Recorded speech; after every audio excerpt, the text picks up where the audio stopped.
আমি ব্রহ্মা, সৃষ্টিকর্তা। একসময় ব্রহ্মা তারই সৃষ্ট কন্যা সরস্বতীর অসীম সৌন্দর্যে মুগ্ধ হয়ে পড়েন। সরস্বতী দেবী যেখানে যেতেন তাই তাকে সব দিক থেকে দেখার জন্য ব্রহ্মার চারদিকে 4টি মুখও সৃষ্টি হয়। কিন্তু দেবী সরস্বতী আকাশপথে উপরে উঠলে ব্রহ্মা তাকে দেখার জন্য উপরের দিকে আরেকটি মুখও সৃষ্টি করেন। এভাবে ব্রহ্মার 5টি মুখ হয়ে যায়। দেবতারা অসন্তুষ্ট। আমি অত্যন্ত রাগান্বিত। সৃষ্টিকর্তা হয়েও ব্রহ্মা এই কাজ করে ধর্মের বিরুদ্ধাচরণ করেছেন। তুই আমার রোষ থেকে রেহাই পাবি না। এই মহাদেব সমাগতে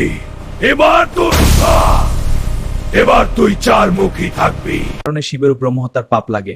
আমার এই পাপ মোচনের জন্য আমি ভিক্ষুকের মতো ঘুরে বেড়াবো। দীর্ঘ সময় ভিক্ষা করে তিনি মৃত্যুবরণ করেন। অবশেষে কাশীতে আমার পাপ মুক্ত হলো। ব্রহ্মা অহংকার বশত অন্যায় করলেন। ব্রহ্মার 5ম মস্তক কেটে দিলেন।